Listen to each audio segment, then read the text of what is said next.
Hi, neighbor. My name is Tim Maudlin, husband, adoptive parent, Bible class teacher, and ambassador of encouragement. I would like to welcome you to a special three-part series of Anchors of Encouragement.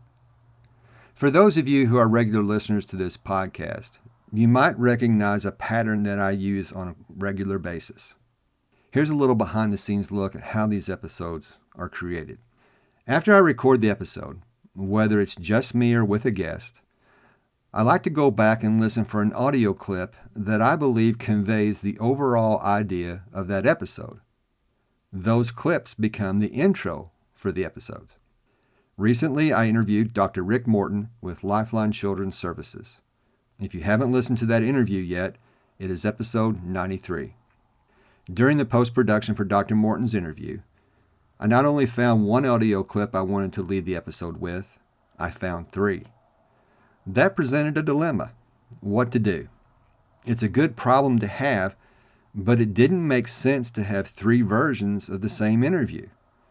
So I selected what I considered to be the best audio clip, the one that conveyed the overall theme of the episode, and I went with that one. It still left me with two really good audio clips. Then one morning while I was journaling, I had an idea for how to use all three of them. Each one of these clips spoke about a different aspect of adoption. And it just so happens there was a unique word to describe each clip. So for this three-part series, I'm going to lead with the audio clip and then park on the word that spoke to me and share some observations about that word with you. Sound like a plan? Here we go. Part 2, grief. But sometimes as parents, we're confused by that, and it catches us off guard because we think they've grieved it and we've put this thing to bed and it's gone. But in reality, all we've done is we've helped our kids to deal with it in a particular moment where they are today, and they may need to re-grieve this later at a different level of sophistication or a different level of understanding, or with the ability to see it from a different perspective.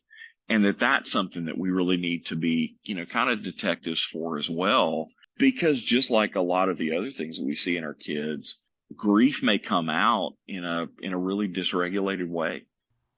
In our second audio clip, Dr. Morton alluded to the possibility that adopted children will from time to time revisit their grief. For those of you who are not adopted, I would like to share a quick story as to why this happens and also why it's good for it to happen. In episode 74, I told the story about a day when I was feeling out of sorts. At first, I couldn't put my finger on why I felt the way I did. But the more I thought about it, I realized I was approaching the 1-year anniversary of my mom's passing. When she died, I grieved her loss. But now, 1 year later, I found that grief resurfacing. All of us have experienced grief to some extent. Grief does not go away. For adopted children, this grief, this loss is intense. What I would like to do in this episode is to share with you a tool that can help adopted children revisit and process their grief. This is a tool that I've talked about a lot on this show. It's a tool my son Johnny used when he was in residential. The tool is journaling. Today I would like to consider journaling with you and view it through the lens of grief. I have 5 different points to share with you. Number 1, as adoptive parents, or those who want to be the anchors of encouragement for adoptees, it's important to encourage them to revisit their grief. It's better to revisit grief than to suppress it. Suppressed grief can manifest itself in negative behavior.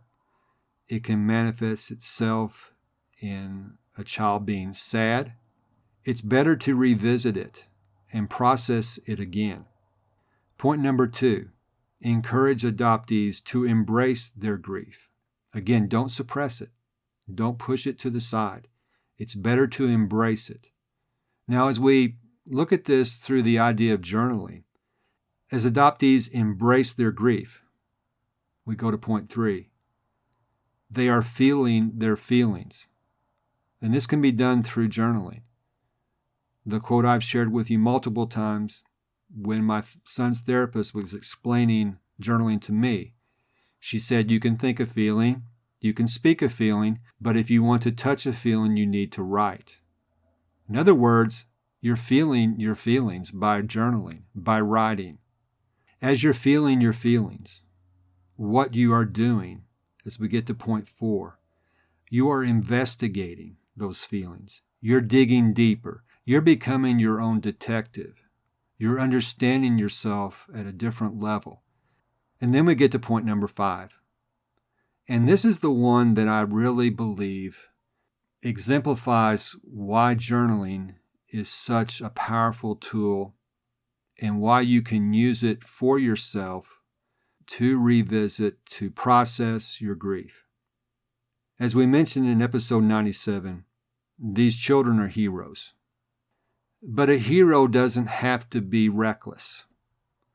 A hero doesn't have to share everything about themselves on social media. They need a safe space to process these real and raw emotions. So as we consider point 5 with the aspect of journaling, journaling affords an adopted child guardrails.